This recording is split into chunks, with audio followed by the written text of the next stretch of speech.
सभी को मेरा नमस्कार। मैं सुमन शर्मा आप सबका स्वागत करती हूँ। आज का मेरा विषय, जैसा कि आप स्क्रीन पे देख रहे हो, अनुवाद शब्द की व्युत्पत्ति कैसे कैसे समझा जा सके, अनुवाद से क्या तात्पर्य है, हम इसके महत्व को कैसे पहचान सकते हैं, इसकी परिभाषाएं और इसके स्वरूप की बात यहाँ हम करेंगे। ये एक फॉर्म है, यानी इन्हीं प्रश्नों का यहाँ हम प्रश्न में सुलझाएंगे। प्रस्तावना या भूमिका आप लिख सकते हो। अनुवाद शब्द आज हम सब लोगों के लिए बहुत ही ज़्यादा परिचित है। एक ही भाषा में कही गई बात दूसरी भाषा में व्यक्त करना ही अनुवाद है, पर यह कार्य दूर से जितना आसान लगता है उतना है नहीं। अनुवाद की परिभाषा, अनुवाद शब्द को समझाना और समझना एक बात है, अनुवाद करना दूसरी बात है। अनुवाद का सैद्धांतिक पक्ष एक वस्तु है,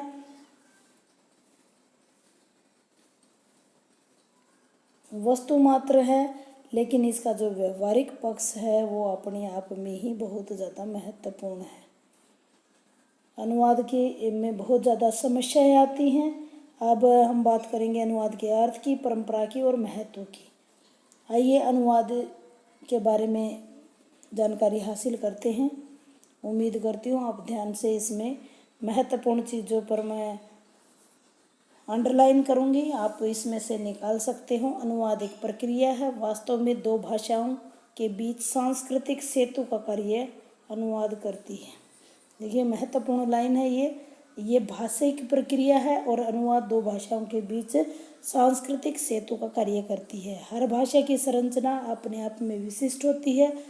यह आवश्यक नहीं कि दोनों भाषाओं में अनुवादक के समान अभिव्यक्ति मिल पाए, यानी वो समानता की कोशिश करता है, लेकिन समान अभिव्यक्ति पाना बहुत ही ज़्यादा मुश्किल कार्य है। भाषा एक प्रतीकात्मक व्यवस्था होती है जिसका उद्देश्य होता है संप्रेषण या विचारों का आदान प्रदान। अनुवाद में अनुवादक दो व्यवस्थाओं से जूझना पड़ता है। वह एक प्रतीक व्यवस्था से व्यक्त अर्थ को दूसरी प्रतीक व्यवस्था में अंतरित करता है, यानी बदलता है। हमें अनुवाद के स्वरूप को समझने के लिए प्रतीक की संकल्पना को भी समझना पड़ेगा, अनुवाद में किस प्रकार से वो बदलते हैं। दूसरी हम भाषा सिद्धांतों को भी हमें समझना पड़ेगा। अनुवाद दो भाषाओं के मध्य होने वाला स्थानांतरण है। आगे देखते हैं। इस इकाई में हम इसके स्वरूप की भी बात करेंगे। अब हम इसके शब्द की व्युत्पत्ति के बारे में बात कर लेते हैं। उत्पत्ति इसकी कहाँ से हुई है। अनुवाद में अनु उपसर्ग है, वाद शब्द का संयोग है, दोनों मिलकर के ये बने हैं। अनु का अर्थ होता है पीछे या अनुगमन करना। वाद का अर्थ होता है वद धातु है इसमें, जिसका अर्थ होता है कहना या बोलना। शाब्दिक अर्थ है जो किसी के कहने या बोलने का अनुकरण करे। यहाँ तो आप सब जानते हैं कि हमारे देश में पहले से ही गुरुकुलों में शिक्षा दी जाती थी। गुरु के पीछे पीछे जो मंत्रोच्चारण किया जाता था, शिष्य उन्हीं कथनों को पीछे पीछे कहते थे, उसको अनुवचनीय अनुवाद कहा जाता था। पाणिनि ने अपनी अष्टाध्यायी में अनुवाद का प्रयोग इसी ज्ञात बात को कहने के संदर्भ में किया है, अनुवादे चरणानाम। ऐसे ही भर्तृहरि ने भी अनुवाद को दोहराने या पुनर्कथन के अर्थ में इसको लिया है। कहने का तात्पर्य यह है कि हमारे यहाँ अनुवाद शब्द गुरु के कथनों को शिष्य द्वारा दोहराने को ही कहा जाता है। शिष्य के लिए दोहराना या पुनर्कथन करना इसलिए आवश्यक था कि हमारे यहाँ मौखिक शिक्षा पर बहुत ज़्यादा ध्यान दिया जाता था, लेकिन आज अनुवाद का हम जो अर्थ ले रही हैं वो अलग रूप से ले रही हैं। आज अनुवाद शब्द जो है अंग्रेजी के ट्रांसलेशन के प्राय के रूप में ग्रहण किया जाता है। ट्रांसलेशन जो कि लैटिन भाषा का शब्द है, और ट्रांस और लेशन इसका मतलब है पार ले जाना। अनुवाद एक भाषा में कही गई बात को दूसरी भाषा में ले जाना, इसी प्रक्रिया को ट्रांसलेशन कहा जाता है। अनुवाद शब्द का अर्थ यही हुआ, एक बार कही गई बात को दोहराना, पुनर्कथन करना। मुख्य बिंदुओं की बात यहाँ पर हो रही है। यह शब्द रूपों की बजाय अर्थ दोहराने की बात की ओर संकेत करता है। ट्रांसलेशन शब्द में लगभग यही अर्थ निकलता है और अनुवाद की वह प्रक्रिया जो एक भाषा में व्यक्त की गई हो उसे दूसरी भाषा में ले जाना ही कहा जाता है। दोनों ही दृष्टियों में मौलिक भेद नहीं है। एक में अर्थ दोहराने की बात की गई है तो दूसरे में अर्थ को एक भाषा से उठाकर दूसरे भाषा में ले जाने की बात की गई है। अनुवाद का अर्थ की बात करते हैं। आज के संदर्भ में अनुवाद वह प्रक्रिया है। देखो वेरी इंपॉर्टेंट चीज़ है। जैसे पहले मैंने बताया था भाषिक प्रक्रिया है, अनुवाद वह प्रक्रिया है। क्रिया नहीं कहेंगे, प्रक्रिया कहेंगे। पूरा प्रोसेस है ये जिसके द्वारा हम अपने भाषा में व्यक्त विचारों को दूसरी भाषा में कह सकें। जिस भाषा में अनुवाद किया जाता है उसे हम स्रोत भाषा कहते हैं। देखिए स्रोत भाषा और लक्ष्य भाषा दोनों ही यहाँ पर, जैसे मैं अपनी बात यहाँ कहूँ, ही इज़ राम, वह राम है, वह राम है। ये मैंने इंग्लिश में लिखा और ये हिंदी है, वह राम है। ये मेरी सोर्स लैंग्वेज हुई स्रोत भाषा, और जो मैंने कन्वर्ट किया ये मेरी लक्ष्य भाषा। उम्मीद है आप दोनों को समझ गए होंगे कि स्रोत भाषा और लक्ष्य भाषा अंतर हम आगे आने वाले प्रश्नों में डिस्कस करेंगे। स्रोत भाषा में व्यक्त अर्थ लक्ष्य भाषा में अंतरित करने की प्रक्रिया एक बड़ी जटिल प्रक्रिया है। इसका प्रमुख कारण यह है कि प्रत्येक भाषा की संरचना अपने आप में विशिष्ट है। उसका सामाजिक सांस्कृतिक परिवेश और मान्यताएं भी विशिष्ट है। जीव और जगत को देखने की दृष्टि भी विशेष है। हर भाषा एक ही भौतिक सत्य को अपने ढंग से प्रस्तुत करने की अभिव्यक्ति, जैसे एक ही टॉपिक पूरी क्लास में दे दिया जाए, सबके प्रेजेंट करने का तरीका अलग अलग होगा। उसी प्रकार अनुवाद की प्रक्रिया होती है, सबके देखने की दृष्टि अलग होती है। अनुवाद में एक भाषा में व्यक्त अर्थ और दूसरी भाषा में व्यक्त अर्थ करना इतना आसान नहीं है। कुछ उदाहरणों के माध्यम से आप समझ सकते हैं। देखिए 4 उदाहरणों के माध्यम से यहाँ समझाया गया। बहुत ही अच्छी पुस्तक है ये, PGDC के नाम से अवेलेबल है। आज हमारे यहाँ मेहमान आए, यानी आदर सूचक में आज हमारे यहाँ मेहमान आ गए, आज हमारे यहाँ मेहमान आ धमके, और आज हमारे यहाँ मेहमान आ मरे। सभी वाक्यों में यद्यपि मुख्य अर्थ एक ही है कि मेहमान आए हैं, लेकिन सभी के अर्थ के स्तर में सूक्ष्म अंतर है। वाक्य 3 में मेहमान के आने के प्रति अनिच्छा व्यक्त हो रही है। वाक्य 4 में तो अनिच्छा की चरम सीमा ही पहुंच गई है। इसी प्रकार अंग्रेजी में इन वाक्यों का अनुवाद करें तो सभी वाक्यों का अनुवाद एक ही होगा, guest come to us today, क्योंकि अंग्रेजी में संयुक्त क्रियाओं का प्रयोग नहीं होता है। हिंदी में संयुक्त क्रियाओं के माध्यम से सूक्ष्म अर्थ की विविधता देखने को मिलती है। उनका अंग्रेजी में सीधा अनुवाद कर पाना असंभव सा कार्य है। जैसे एक शब्द है झूठा, लेकिन इसको हम लायर बोलेंगे। लेकिन एक वाक्य है जिसको मैं आपको बताना चाहूँगी, इस गिलास में पानी झूठा है। तो आप इसका रूपांतरण करके देखिए, तो रूपांतरण करना बहुत ही मुश्किल है, क्योंकि पानी का झूठा कोई भी अंग्रेजी में वाक्य नहीं बनता है। तो इस प्रकार से यहाँ जो स्रोत भाषा है, लक्ष्य भाषा तक पहुँचना बहुत ही कठिन कार्य है। व्यंजित अर्थ में हम अनुवाद करते समय लक्ष्य भाषा में कुछ जोड़ना हमें पड़ेगा, यानी कुछ तो हमारे से छूट जाएगा और कुछ उसमें ऐड हो जाएगा। यही अनुवाद की महत्वपूर्ण विशेषता रहती है। कुछ नया भी उसके अंदर जुड़ करके सामने आ जाता है। स्रोत भाषा की अभिव्यक्ति के लिए लक्ष्य भाषा में समतुल्य अभिव्यक्ति खोजना एक कठिन कार्य होता है। अनुवाद लक्ष्य भाषा और स्रोत के बीच एक सेतु का कार्य करता है।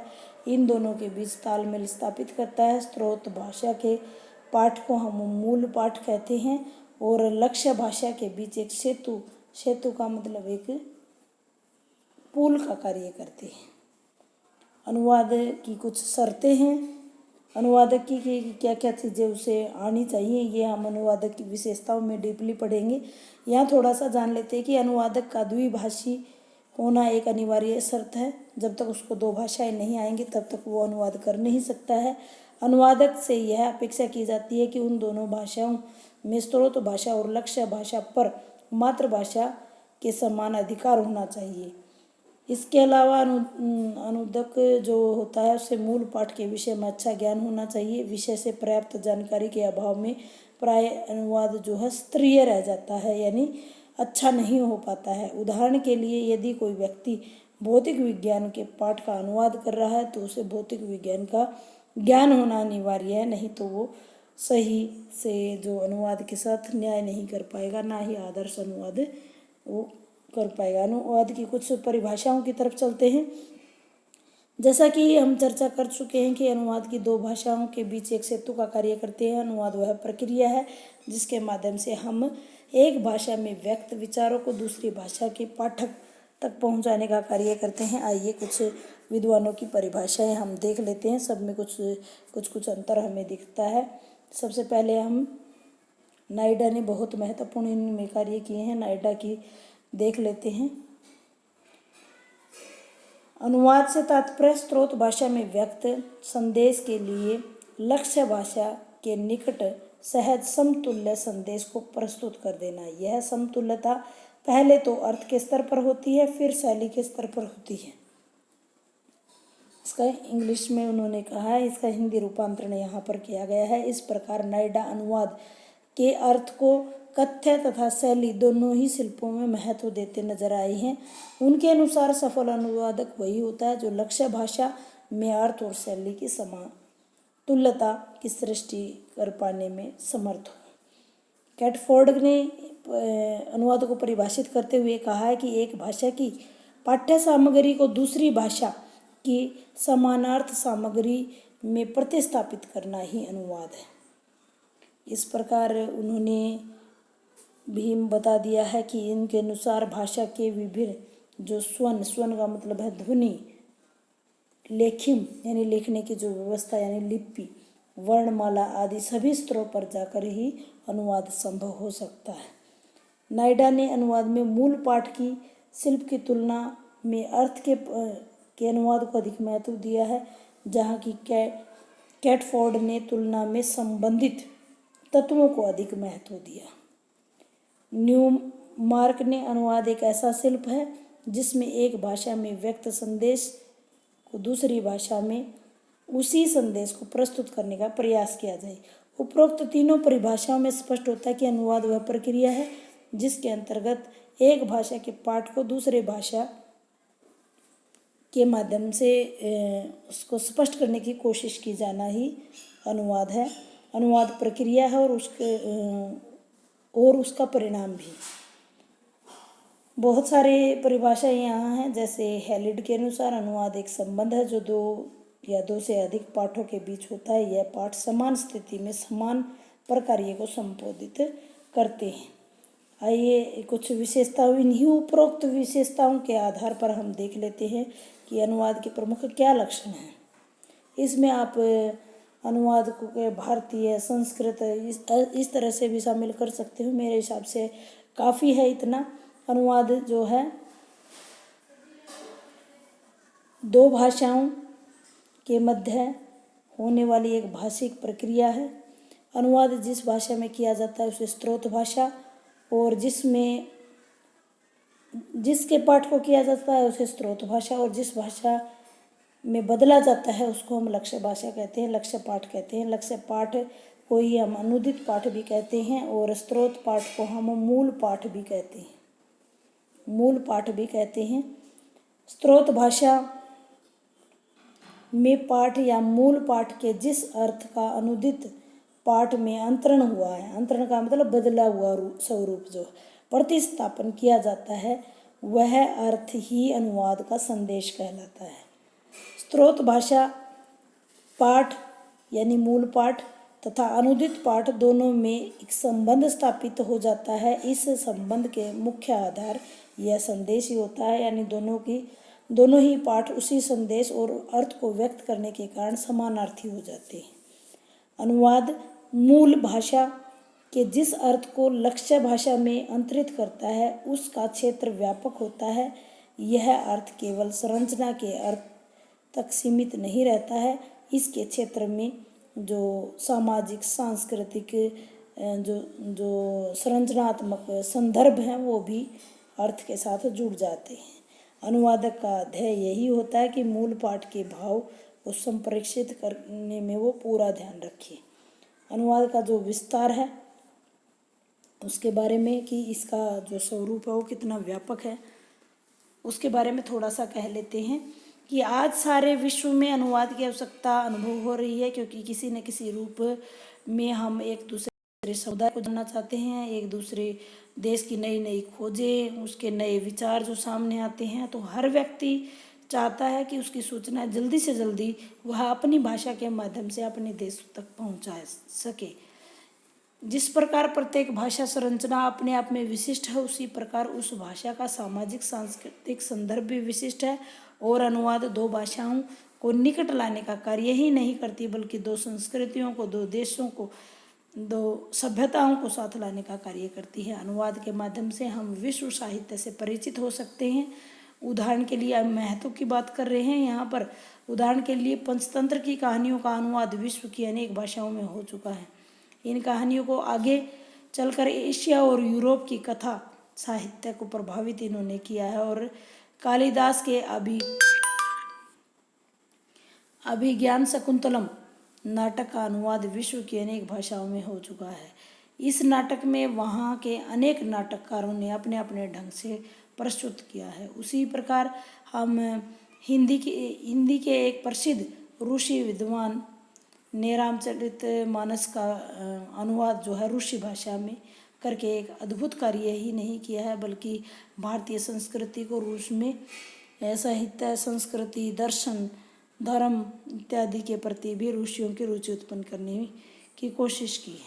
इस शताब्दी में आकर हम अनुवाद कर ही नहीं रहे हैं, हमारी अनिवार्यता बन गई है, क्योंकि नए नए तरह के राजनीतिक, आर्थिक, सांस्कृतिक संबंध हम स्थापित कर रहे हैं। नित्य विभिन्न प्रकार के दस्तावेज, संबंध पत्र दोनों देशों की भाषाओं में तैयार होते हैं। यह सब कार्य अनुवाद के माध्यम से ही सुलभ हो पाता है। यूएनओ में जो भी वक्तव्य पढ़ा जाता है वह तुरंत ही विश्व भाषाओं में उपलब्ध कराया जाता है। कहने का तात्पर्य यह है कि आज जो अनुवाद है वो विश्व मंच पर अपनी महत्ता को स्पष्ट कर चुका है और हम सभी इसको अनुभव कर रहे हैं। भारत जैसा बहुभाषी देश है, अब यहाँ हम बात कर रहे थे विश्व की, अभी बात कर रहे हैं हम भारत की। भारत भी एक बहुभाषी देश है, उसमें 22 तो संविधान के अनुसार भाषाएं हैं और बोलियों की तो पूछो ही ना कितनी हैं। यहाँ अनेक भाषाएं बोली जाती हैं और विभिन्न भाषी के बीच भावात्मक एकता बनाए रखने के लिए अनुवाद बहुत ही महत्वपूर्ण भूमिका निभाता है। और साथ ही प्रशासन, चिकित्सा, वाणिज्य, व्यवसाय, कृषि, पर्यटन, दूरसंचार इत्यादि सभी क्षेत्रों में एक सूत्र में बंधे रहने का कार्य भी अनुवाद के माध्यम से होता है। गोपीनाथ जी कह रहे हैं कि अनुवाद एक ऐसा सेतु बंधन का कार्य है जिसके बिना विश्व संस्कृति संभव ही नहीं है। अनुवाद के द्वारा हम मानव को इस विश्व कुटुंबकम से संपूर्ण एकता और समझदारी से विकसित कर सकते हैं। मैत्री और भाईचारे को विकसित कर सकते हैं। गुटबंदी, संकुचित जो विचारधारा है उसको से मुक्त होकर मानवीय एकता के मूल बिंदु तक पहुंच पाते हैं। अनुवादक दो अलग अलग भाषाओं के समाज के लोगों की मध्यस्थता का कार्य करता है। संप्रेषण व्यापार के विभिन्न संदर्भों के बीच अनुवाद एक घटक बनकर सामने आया। संसार का हर छोटा बड़ा देश एक दूसरे से जुड़ पाता है। इसी जुड़ाव का कारण जो है अनुवाद है, और कहा भी जाता है कि अपने प्रयोजन में यह बहुमुखी और बहुआयामी बन चुका है। अब इसके महत्व की हम बात कर चुके हैं। ये कुछ विशेषताएं, ये प्रश्न पत्र है इसका। इसके व्यापक स्वरूप की बात कर लेते हैं कि अनुवाद की परिभाषा और अर्थ को स्पष्ट करते हुए हम अनुवाद के व्यापक अर्थ की तरफ, यानी एक अनुवाद का सीमित अर्थ है जिसमें दो भिन्न प्रतीक व्यवस्थाओं के बीच अंतरण होता है। इसके अलावा जो सीमित अर्थ है, अनुवाद के बीच जो व्यापार होता है, जो कार्य होता है, जिसमें एक भाषा से दूसरी भाषा में अर्थ और कथ्य का अर्थ यही हुआ, तो सीमित संदर्भों में अनुवाद को हम भाषांतरण यानी एक भाषा से दूसरी भाषा में अंतरण यानी बदल देना को कहते हैं। जब अनुवाद में भाषांतरण के रूप में लिया जाता है तब मान कर चला जाता है कि भाषा विज्ञान के सिद्धांत लागू होते हैं। अनुवाद के स्वरूप को स्पष्ट करने के लिए सिद्धांतों को आधार बनाकर चलना होता है। इसी प्रकार अनुवाद को किसी भी संदर्भ में ले प्रतीक सिद्धांतों का जो अनुप्रयोगात्मक प्रयोग है वो सिद्धांत है। अनुवाद के स्वरूप को स्पष्ट करने के लिए प्रतीक विज्ञान और दोनों को आधारभूत सिद्धांतों को समझना जरूरी है। कथ्य का प्रतीकांतरण, अभी हम चर्चा कर रहे हैं कि अनुवाद के स्वरूप की संकल्पना को लेकर अनुवाद दो प्रतीक व्यवस्थाओं के बीच होने वाला प्रतीकों का अंतरण है। प्रतीक विज्ञान और प्रतीक संकल्पना। प्रतीक विज्ञान वह विज्ञान है जिसके आधार पर हम प्रतीकों का अध्ययन करते हैं। प्रतीक क्या है, कैसे बनता है, इसका अध्ययन किस प्रकार किया जाता है। जैसे लाल बत्ती को रुकते हैं, हरी बत्ती आते ही चल पड़ते हैं, ये प्रतीक हैं। मंदिर में जैसे शिवलिंग पर जल चढ़ाते हैं तो भगवान शिव का प्रतीक मानकर उसकी पूजा करते हैं। शिवलिंग को स्वयं भगवान शिव तो नहीं है, लेकिन वो पत्थर का टुकड़ा है, फिर भी हम उसको उसका प्रतीक मान रहे हैं। जो लोग नास्तिक हैं वो हमेशा उसे पत्थर का टुकड़ा कहेंगे, लेकिन जो आस्तिक हैं वो हमेशा उसको शिव भगवान ही कहेंगे। चित्र में बना हुआ घोड़ा वास्तव में घोड़ा ना होकर उसका चित्रात्मक प्रतीक है। जैसा कि आप समझ ही गए होंगे कि प्रतीक क्या होते हैं। कुर्सी, मेज, कलम, दवात, आम, अमरूद, मकान, छत, सभी शब्द किसी न किसी रूप में व्यक्त किए जाते हैं। कलम शब्द लिखने की वस्तु का प्रतीक है। कुर्सी बैठने का प्रतीक है। हरी बत्ती जो है चलने का प्रतीक है। लाल रुकने का प्रतीक है। शिवलिंग जो है वो भगवान का प्रतीक है। इस प्रकार जो ध्वनियों की जो व्यवस्था है उसको हम प्रतीकात्मक अवस्था कहते हैं। जैसे ये स्वर है, ये व्यंजन है, इस प्रकार से वास्तव में किसी न किसी वस्तु के लिए प्रतीक प्रयोग किए जाते हैं। प्रतीक शास्त्री पियर्सन ने प्रतीक को परिभाषित करते हुए कहा कि प्रतीक वह वस्तु है जो किसी प्रयोक्ता यानी प्रयोग करने वाले के लिए, जो यूज करने वाला है, उपभोक्ता है, जो किसी दूसरी वस्तु के लिए प्रयुक्त करता है, उसे हम प्रतीक कहते हैं। ये 3 इकाइयों के आधार पर हम इसको समझ सकते हैं। वस्तु या सांकेतिक वस्तु, अर्थ या संकेतार्थ, और प्रतीक यानी साइन। वस्तु के संबंध में भी भौतिक जगत से होता है, जैसे कलम, कुर्सी, मेज, दवात इत्यादि नित्य हमारे आँखों के जो सामने रहती हैं। गंध को हम नाक से सूंघते हैं। खट्टा, मीठा, कड़वा हम जीभ की स्वाद को देखते हैं। ठंडे और गर्म का अनुभव करते हैं।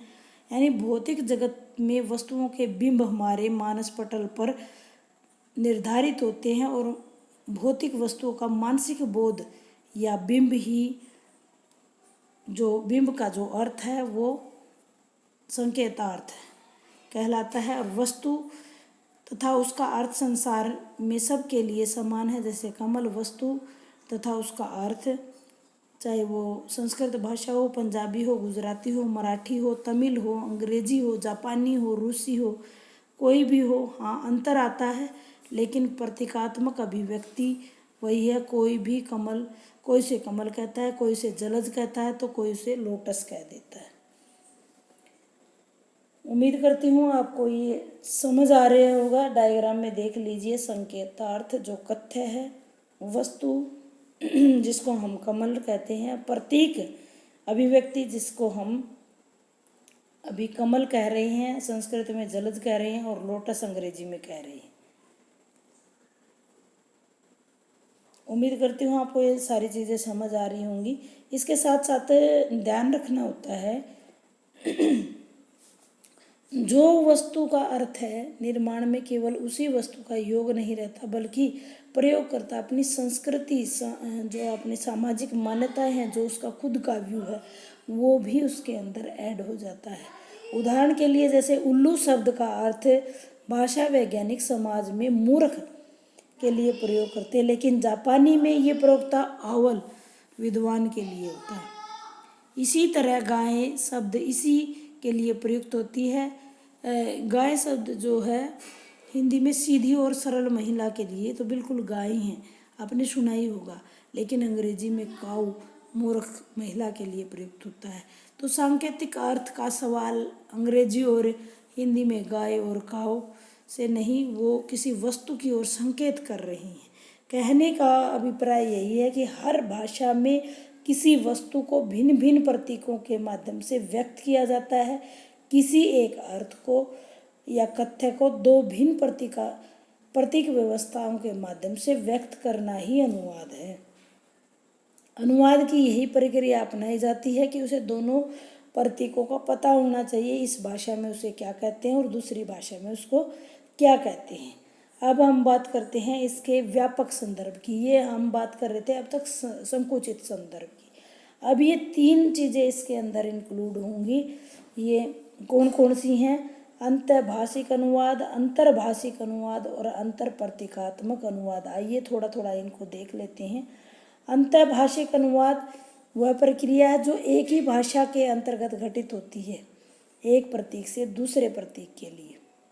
उदाहरण के लिए हम देख लेते हैं कि हिंदी की जो कविता है उसका अनुवाद गद्य में कर दिया जाए, या जो कविता है उसको गद्य में, या उसकी शैली को बदल दिया जाए। तो ये हम और एग्जाम्पल देख लेते हैं। जैसे हिंदी और उर्दू दो भिन्न भाषाएं नहीं है, बल्कि एक ही भाषा की शैलियाँ हैं, एक ही भाषा लिपि को अलग अलग कहने का अंदाज है।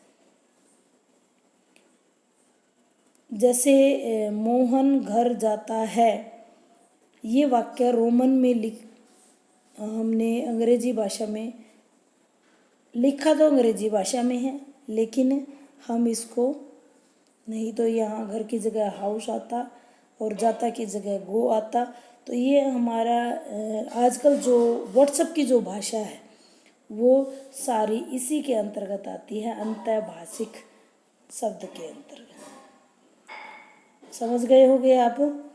जैसे उदाहरण और देख लीजिए आप। हिंदी शैली में अंधेरा हो चला है, माधुरी में छपा था ये, प्रेमचंद की प्रमुख लाइनें हैं। अंधेरा हो चला है, बाजी बिछी थी, दोनों बादशाह अपने अपने सिंहासन पर बैठे हुए मानो उन दोनों वीरों की मृत्यु पर रो रहे हों। उर्दू में जमाना में छपी, अंधेरा हो गया था, बाजी बिछी हुई थी, दोनों बादशाह अपने अपने तख्त पर रौनक अफरोज थे, उन पर हसरत छाई हुई थी कि गोया मस्तूलीन के मौत पर मातम कर रहे हैं। ये अंतर्भाषिक अनुवाद आपको समझ आ गया होगा। अंतर्भाषिक अनुवाद बताने की कोशिश कर रही हूँ कि दो भिन्न व्यवस्थाओं की भिन्न भिन्न प्रतीक व्यवस्थाओं के बीच जो अंतर होता है, प्रतीक व्यवस्थाओं की यहाँ बात कर रहे हैं कि दो भिन्न भाषाओं में भिन्न प्रतीक व्यवस्थाओं, जिसे हम भाषांतरण कहते हैं। यहाँ प्रतीक एक और प्रतीक दो भिन्न भिन्न भाषाओं से होती हैं। यह अनुवाद वह रूप है जिसका प्रयोग हम प्रतिदिन अपने कार्यकलापों में करते रहते हैं। उदाहरण के लिए हिंदी से अंग्रेजी, रूसी, चीनी, जापानी में यदि अनुवाद किया जाता है तो वो अंतर्भाषिक अनुवाद कहलाएगा। जिस भाषा में अनुवाद किया जाता है स्रोत भाषा, और जिसमें किया जाना है उसको लक्ष्य भाषा कहते हैं। आप समझते ही हैं, ये बात हम पूरा उसमें डिस्कस कर चुके हैं। जैसे एग्जाम्पल देख लेते हैं। My father is coming today. ये वाक्य अंग्रेजी में है, लेकिन आज मेरा पिता आ रहा है, ये हिंदी में है। आज मेरा पिता आ रहा है, ये इसका अनुवाद है, लेकिन हम क्या बोलते हैं, आज मेरे पिताजी आ रहे हैं। यानी पिता क्या है, एक सिंगुलर है, एक वचन है, लेकिन हम आदरसूचक शब्द में पिताजी आ रहे हैं हमेशा बहुवचन के रूप में प्रयोग करते हैं। यानी ये इनका अंतर हो गया, यानी सांस्कृतिक सामाजिक जो मूल्य हैं वो इसके अंदर ऐड हो गए। उम्मीद करती हूँ आप समझ चुके होंगे। तीसरा जो है अंतर प्रतीकात्मक अनुवाद। अंतर प्रतीकात्मक अनुवाद में किसी भाषा की प्रतीक व्यवस्था से किसी अन्य भाषा की प्रतीक व्यवस्था से अनुवाद किया जाता है। यहाँ पर दो प्रकार के अनुवादों में प्रतीक का संबंध किसी भाषा की व्यवस्था से था, जबकि यहाँ पर प्रतीक दो के संबंध भाषिक व्यवस्था से नहीं होता है। उदाहरण के लिए किसी कहानी या नाटक को फिल्म के रूप में अंतरित करना, यानी उसको हम बोलेंगे अंतर प्रतीकात्मक अनुवाद। जैसे उदाहरण देख लेते हैं, गोदान गबन, साहब बीबी और गुलाम और तीसरी कसम इत्यादि उपन्यासों को लेकर जो फिल्में बनी हैं उसको हम अंतर प्रतीकात्मक अनुवाद का उदाहरण कहेंगे। यह इस तरह का अंतर प्रतीकात्मक अनुवाद प्रतीक एक तो भाषा से संबंधित रहता है तो दूसरा प्रतीक किसी अन्य माध्यम से हो जाता है। जैसे कामायनी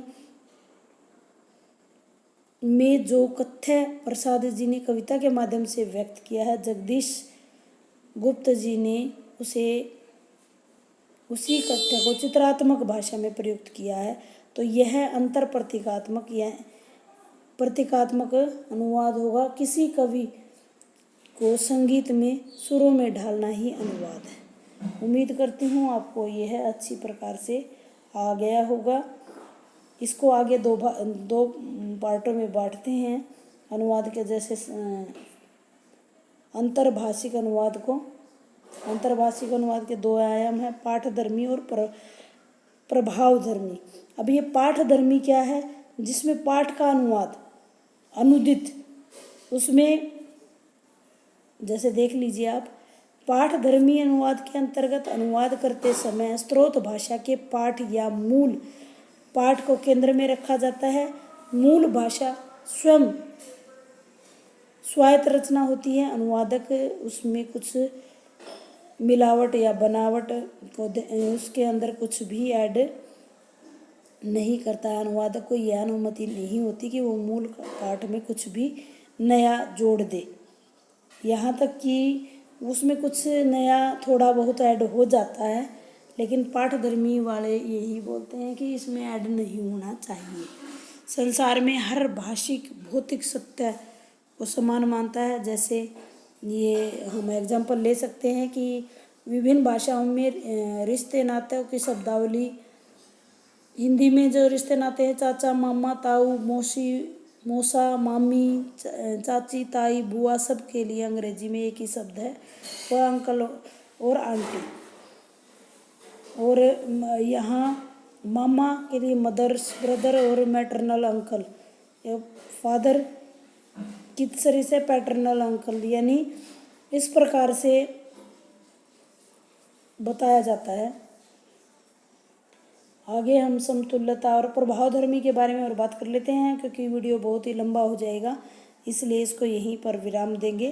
प्रभावधर्मी के बारे में मैं और थोड़ा सा बता देती हूँ। यहाँ तकनीकी तथा सूचना प्रदान साहित्यिक पाठों का अनुवाद का प्रश्न है। पाठधर्मी अनुवाद के लिए वहाँ कारगर होता है जहाँ पर सृजनात्मक साहित्य के अनुवाद की बात आती है। केवल पाठधर्मी से काम नहीं चलता है। उदाहरण के लिए कविता के अनुवाद में अनुवादक की अपेक्षा रहती है कि वो छंद लय इत्यादि में ले जाए, यही उचित रहेगा। रामचरितमानस की चौपाइयों को किसी अन्य भाषा में चौपाई जैसे छंद करना जो है संभव ही नहीं है। अतः अनुवाद प्रभावधर्मी आएगा। मान्यता को लेकर चला गया है। विशेषकर सृजनात्मक साहित्य के अनुवाद में हमेशा प्रभावधर्मी ही आएगा, उसके प्रभाव को आंका जाएगा। उदाहरण के लिए यदि कोई व्यक्ति प्रेमचंद की कहानी या उपन्यास का अनुवाद किसी विदेशी भाषा में करता है तो अनुवादक को यह ध्यान देने की आवश्यकता नहीं है कि प्रेमचंद की कहानी की संरचना तथा बनावट को ध्यान में रखकर अनुवाद करे, बल्कि अनुवादक जो है यह देखेगा कि प्रेमचंद की कहानी हिंदी भाषा भाषी पाठकों के मन पर क्या प्रभाव डाल रही है। तो विदेशी भाषा में पाठकों के मन पर अनुदित कृति क्या प्रभाव डालेगी, यानी पाठक के मन को देखा जाता है। सृजनात्मक साहित्य में विशेष रूप से कविता के अनुवाद में प्रभावधर्मी अनुवाद का सहारा लेना पड़ता है, और जिसमें सृजनात्मकता की मौलिकता की आवश्यकता नहीं होती उसमें हम पाठधर्मी होते हैं। उम्मीद करती हूँ आपको अनुवाद उसका स्वरूप के बारे में जानकारी मिली होगी। धन्यवाद।